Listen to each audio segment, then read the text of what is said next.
Passion fruit squash ആണ് നമ്മൾ കാണിക്കുന്നത്. ഈസി ആയിട്ട് നമുക്ക് വീടുകളിൽ ഉണ്ടാക്കിയെടുക്കാൻ പറ്റുന്ന ഒരു സ്ക്വാഷ് ആണ്. അതേപോലെ പാഷൻ ഫ്രൂട്ട് എന്ന് പറയുന്നത് നമുക്ക് വീടുകളിൽ വളർത്തിയെടുക്കാൻ, ഇപ്പൊ കുറച്ച് പന്തലൊക്കെ കെട്ടിയിട്ട് ഒന്ന് ചെടി വളർത്താനുള്ള സ്ഥലമുള്ളവർക്ക് എല്ലാവർക്കും വളർത്തിയെടുക്കാൻ പറ്റുന്നതാണ്. എന്താണെന്ന് വെച്ചിട്ടുണ്ടെങ്കിൽ അധികം പരിചരണം ഒന്നും ഇതിന് ആവശ്യമില്ല. വള്ളിയിൽ നിന്നും വള്ളി മുറിച്ച് വെച്ചിട്ടും പിന്നെ അതിൽ നിന്ന് വിത്ത് നിന്നുമാണ് നമ്മൾ ഇതിനെ തൈ ഉണ്ടാക്കുന്നത്, നടുന്നത്. അതുകൊണ്ട് തന്നെ നമുക്കിത് ഈസി ആയിട്ട് ഉണ്ടാക്കിയെടുക്കാവുന്നതാണ്. പറ്റുന്നവരൊക്കെ ഉണ്ടാക്കിയെടുക്കണം എന്നാണ് ഞാൻ അഭിപ്രായപ്പെടുന്നത്, സ്ഥലമുള്ളവര്. എന്താണെന്ന് വെച്ചാൽ ഇതിൽ ഏറ്റവും അധികം വിറ്റാമിൻസും അതേപോലെ ഇത് കഴിക്കുന്നതുകൊണ്ട് വളരെയധികം ഗുണങ്ങളും നമുക്ക് ഇതിൽ അടങ്ങിയിട്ടുണ്ട്. പാഷൻ ഫ്രൂട്ടിനെ നമ്മൾ ടെൻഷൻ ഫ്രീ ഫ്രൂട്ട് എന്ന് പോലും പലയിടങ്ങളിലും പറയുന്നുണ്ട്. ടെൻഷൻ ഫ്രീ എന്ന് പറയുന്നത് നമ്മളിപ്പോ ഇത് പാഷൻ ഫ്രൂട്ട് കഴിഞ്ഞ ആൾക്കാരുടെ ടെൻഷൻ മാറുത്രേ. തമാശക്ക് പറയണതാണോ എന്താന്ന് എനിക്കറിയില്ല, പക്ഷെ പറയണത് അങ്ങനെ കേട്ടിട്ടുണ്ട്. അതേപോലെ തന്നെ പാഷൻ ഫ്രൂട്ടിന്റെ ഇല വെള്ളത്തിലിട്ട് തിളപ്പിച്ചിട്ടുണ്ടെങ്കിൽ നമ്മുടെ ഷുഗർ കൺട്രോൾ ചെയ്യാനും സാധിക്കുന്നത് കേട്ടിട്ടുണ്ട്. അപ്പൊ എല്ലാവരും ഇതൊന്ന് പറ്റുകയാണെന്നുണ്ടെങ്കിൽ നമുക്ക് കിട്ടുന്ന രീതിയിൽ നമുക്കത് വെച്ച് പരിപാലിക്കാവുന്നതാണ്. അപ്പൊ നമുക്ക് സ്ക്വാഷ് ഉണ്ടാക്കാം.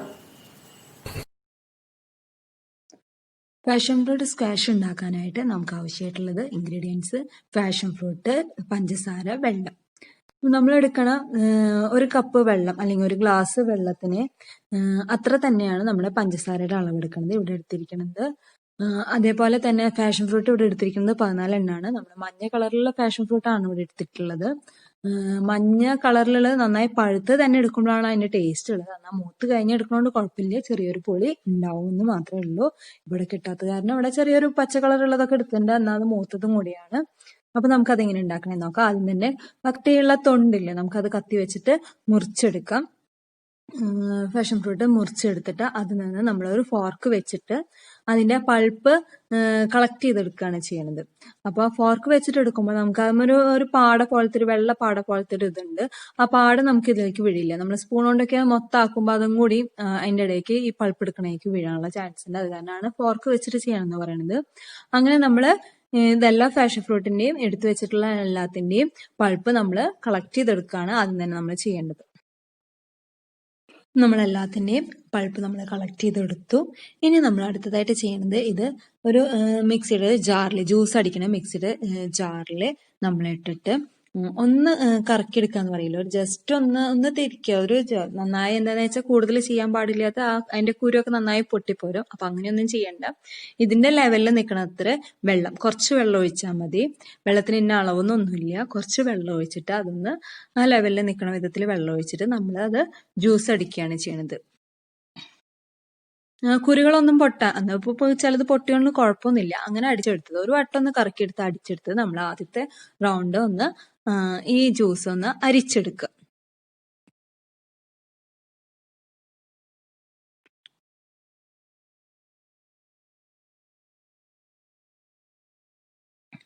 ഇത് അരിച്ചെടുത്തതിന് ശേഷം അപ്പോഴും അതിലൊരു കുറച്ച് നമുക്കിപ്പോൾ കാണാലോ, കുറച്ച് നമ്മുടെ പാഷൻ ഫ്രൂട്ടിന്റെ കണ്ടന്റ് ഒക്കെ ഉണ്ട്, കുറച്ചും കൂടി പോരാറുണ്ട്. അപ്പൊ നമ്മൾ ഇത് ഒരു വട്ടം കൂടി ഈ ജാറിൽ ഇട്ടിട്ട് നമ്മൾ ഒരു വട്ടം കൂടി കുറച്ചും കൂടി വെള്ളം ഒഴിച്ചിട്ട്, എടുത്തു വെച്ചിരിക്കുന്ന വെള്ളത്തിൽ നിന്ന് തന്നെ കുറച്ചും കൂടി വെള്ളം ഒഴിച്ചിട്ട് നമ്മളത് ഒന്നും കൂടി മിക്സിയിൽ അടിച്ചെടുത്തിട്ട് നമ്മളത് അരിച്ചെടുക്കുകയാണ് ചെയ്യണത്.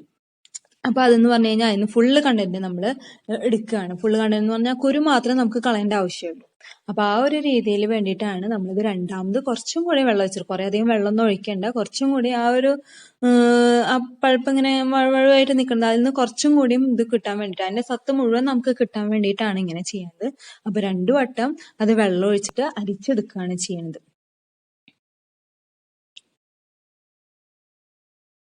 അപ്പൊ നമുക്കിപ്പോ കാണാതാ കണ്ടോ, അതിന്റെ വിത്ത് മാത്രം, അതിന്റെ സീഡ്, കറുത്ത സീഡ് മാത്രമായിട്ട് നമുക്കിപ്പോ തെളിഞ്ഞ് കാണുന്നുണ്ട്. അപ്പൊ ഇതിപ്പോ ഏകദേശം ആയിട്ടുണ്ട്. ഇനി നമ്മള് ഇതാണ് നമ്മുടെ പാകം. ഈ വിത്തുന്ന് ആ പൾപ്പ് ഫുള്ളായിട്ട് ഒരു വിധം പോന്നിട്ടുള്ളത് നന്നായി കറുത്തിരിക്കണ കാണാനല്ലേ. അപ്പൊ അതാണ് നമ്മുടെ പാകം. ഇനി നമ്മൾ ചെയ്യാൻ പോകുന്നത് പഞ്ചസാര ലൈൻ ഉണ്ടാക്കാനാണ്. അതിനായിട്ട് ഒരു പാത്രം വെക്കുക, അതിലേക്ക് നമ്മൾ ബാക്കിയുള്ള വെള്ളം ഒഴിച്ചു കൊടുക്കുക. പിന്നെ നമ്മൾ എടുത്തു വെച്ചിട്ടുണ്ടായിരുന്ന പഞ്ചസാര ഇട്ട് കൊടുക്കുക. ഈ പഞ്ചസാര നമ്മൾ ഈ വെള്ളത്തിൽ നന്നായി അലിഞ്ഞു ചേരണം, അതാണ് നമുക്ക് ആവശ്യം. പിന്നെ അതിന്റെ ഒരു നൂല് പരുവ അങ്ങനെയൊന്നും ഇല്ല, നന്നായി അലിഞ്ഞു ചേർന്ന് ഒന്ന് തിളച്ച് വരുമ്പോൾ ഉള്ള പാകത്തിനാണ് നമ്മൾ ഈ പഞ്ചസാര ലൈന് റെഡിയാക്കി എടുക്കുന്നത്. അപ്പൊ നമുക്ക് അങ്ങനെ റെഡിയാക്കി എടുക്കാം. പഞ്ചസാര ലായനി ഇപ്പൊ നന്നായി തിളച്ച് റെഡി ആയിട്ടുണ്ട്. ഈ ഒരു നന്നായി തിളച്ച് വരുന്ന സമയത്ത് നമുക്ക് സ്റ്റൗ ഓഫ് ചെയ്തിടാം. ഇത് നമ്മളൊന്ന് ചൂടാറാൻ വെക്കണം. ഫുള്ളായിട്ട് നമ്മുടെ ഈ ലായനി ചൂടാറണ്ട, ഒരു മുക്കാല് നമുക്ക് കൈ ഇട്ട് കഴിഞ്ഞാൽ പൊള്ളണ ആ ഒരു പരുവത്തുനിന്ന് മാറിയിട്ടുള്ളത്, പൊള്ളാൻ പാടില്ല, ആ പരുവത്തുനിന്ന് ചെറിയൊരു ചൂടോട് ഇട്ടിട്ടാണ് നമ്മള് സിറപ്പിക്ക് വയ്ക്കുന്നത്. അങ്ങനെ ഒരു പാകമായിട്ട് എടുക്കണം. അങ്ങനെ ഒരു പാകമായിട്ട് നമ്മൾ വിരലിട്ട് നോക്കുമ്പോൾ, ജസ്റ്റ് ഒന്ന് വിരലിട്ട് നോക്കുമ്പോൾ നമുക്ക് പൊള്ളാൻ പാടില്ല, ആ ഒരു പാകം, എന്നാൽ ചൂട് വേണം എന്തായാലും. അപ്പൊ ആ ഒരു പരുവത്തില് ആണ് നമ്മള് ആ ഒരു സമയമാണ് നമ്മൾ ഇതിനായിട്ട് കൊടുക്കുന്നത്. അങ്ങനെ ആയിട്ടുള്ളത് നമ്മൾ ഈ നേരത്തെ എടുത്തു വെച്ചിട്ടുള്ള ജ്യൂസിലേക്ക് നമ്മളിത് ഒഴിച്ചു കൊടുത്തിട്ട് നമ്മളിത് നന്നായിട്ട് മിക്സ് ചെയ്തെടുക്കുക. ഇത് മിക്സ് ചെയ്തെടുത്ത് കഴിഞ്ഞാൽ നമ്മുടെ സാധനം റെഡിയാണ്. പക്ഷെ ഇതൊന്ന് നന്നായി തണുക്കാൻ വെക്കണം. സ്ക്വാഷ് ആകുമ്പോൾ ചെറിയ ചൂട് പാടില്ലല്ലോ. അപ്പൊ നന്നായി തണുത്തതിന് ശേഷം നമ്മളിപ്പോൾ ബോട്ടിലൊക്കെ ആക്കി വെക്കുകയാണ്. ഇതിപ്പോൾ കുറച്ചേ ഉള്ളൂ, നമുക്കിപ്പോൾ വീട്ടിൽ 2 വട്ടം ഉപയോഗിക്കാനേ ഉള്ളൂ. പക്ഷെ നമ്മളത് കുറേ അധികം ഒരുമിച്ച് ഉണ്ടാക്കുകയാണെന്നുണ്ടെങ്കിൽ ബോട്ടിലൊക്കെ നന്നായി തുടച്ചതിന് ശേഷം അതിലാക്കിയിട്ട് നമ്മൾ ഫ്രിഡ്ജിൽ വെച്ചാൽ മതി. അപ്പൊ നമുക്ക് ഈ സ്ക്വാഷ് എങ്ങനെയാണ് ജ്യൂസ് നമുക്ക് ഗ്ലാസ്സിൽ ഒഴിച്ചിട്ട് എങ്ങനെ ഉണ്ടാവുന്ന അപ്പൊ നമുക്ക് നോക്കാം. അപ്പൊ ഒരു ഗ്ലാസ് എടുത്തിട്ട് ഇതിലേക്ക് നമ്മൾ ഏത് ഗ്ലാസ് എടുക്കണേ ആ ഗ്ലാസ്സിൽ നമ്മളൊരു ഗ്ലാസിന്റെ ഭാഗം നമ്മൾ ഈ സ്ക്വാഷ് ഒഴിച്ചു കൊടുക്കുക. എന്നിട്ട് അതിലേക്ക് നമ്മൾ തണുത്ത വെള്ളം ഒഴിച്ചിട്ടാണ് നമ്മളിത് സെറ്റ് ചെയ്തെടുക്കുന്നത്. നല്ല തണുത്ത വെള്ളം ഒഴിക്കുകയാണെങ്കിൽ നമുക്കത് കഴിക്കുമ്പോൾ തന്നെ നല്ല നമുക്ക് നല്ലൊരു ഉന്മേഷം, നല്ലൊരു ടേസ്റ്റി ആയിട്ടുള്ള ഒരു ജ്യൂസാണ്. എന്നാൽ നമ്മൾ ഇതിൽ കളറുകളോ ഒന്നും ചേർക്കണില്ല. അപ്പൊ നമുക്കതൊരു ഹെൽത്തി ആയിട്ടുള്ള ഒരു ഡ്രിങ്കും കൂടിയാണ്.